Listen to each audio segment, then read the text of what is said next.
சோழர்களின் கடல் பேரரசுக்கும் இன்றைய யதார்த்தமான தமிழ் நாவல்களுக்கும் என்ன சம்பந்தம்? வாங்க இந்த பயணத்தை உடனே தொடங்கலாம். பிரம்மாண்டமான சோழர்கள் காலத்துல ஆரம்பிச்சு கன்னியாகுமரி மீனவர்களின் அன்றாட போராட்டங்கள் வரைக்கும் நாம் ஒரு சுவாரஸ்யமான பயணம் போக போறோம். முதல்ல வரலாற்றை பார்ப்போம்.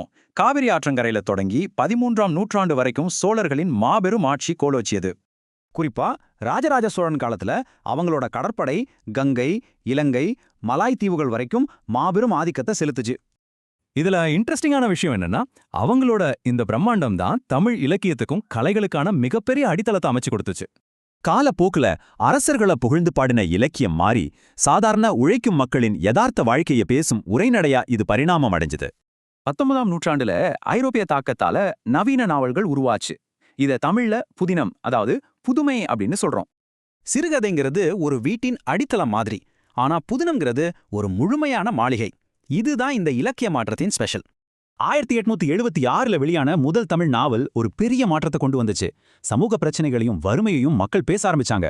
இன்னைக்கு பல கல்விசார் இதழ்கள் இந்த வளர்ச்சியை ஆய்வு செஞ்சு தமிழ் நாவல்களை பல சுவாரஸ்யமான வகைகளா பிரிக்கிறாங்க. வரலாற்று நாவல்கள் பழம்பெருமைய பேசினாலும் சமூக நாவல்கள் தான் இன்னைக்கு சாதாரண மக்கள் படுறோம் கஷ்டங்களை யதார்த்தமா கண்முன்னாடி நிறுத்துது. இதுல ஒரு பெரிய கேம் சேஞ்சர் தான் இந்த வட்டார நாவல்கள். ஒரு குறிப்பிட்ட ஊர் மக்களோட மொழிய அப்படியே பதிவு செய்யறது. இதுக்கு ஒரு பெஸ்ட் உதாரணம் தான் சாகித்ய அகாதமி விருது வாங்கின பொன்னிலனோட தேடல். இது கன்னியாகுமரி மீனவர்களின் போராட்டத்தை ஆழமா பேசுது. சில்வி, தாசன், ரூபன் இவங்களுக்கிடையிலான முக்கோண காதலோடு சேர்த்து மீனவர்களின் கடுமையான பொருளாதார துயரங்களையும் இந்த கதை ரொம்ப தத்ரூபமா சொல்லுது. சாதாரண கட்டுமர தொழிலாளர்களுக்கும் பணக்கார இயந்திர படகு முதலாளிகளுக்கும் இடையிலான அந்த டென்ஷனை எந்த பக்கமும் சாயாம நாவல் விவரிக்கிறது.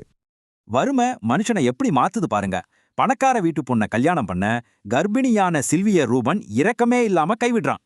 வறுமை, சாதிய பாகுபாடு, தொழிலாளர் உரிமைகளுக்கான போராட்டம்னு அன்றாட வாழ்வின் நிஜமான இருண்ட பக்கங்களை இந்த கதை வெளிச்சம் போட்டு காட்டுது. கிளைமேக்ஸ்ல காதலர்கள் சேருவதோடு மட்டுமில்லாம தொழிலாளர்களை பாதுகாக்க ஒரு தொழிற்சங்கத்தையும் உருவாக்கி ஒரு சூப்பரான சமூக தீர்வை நோக்கி கதை முடியுது.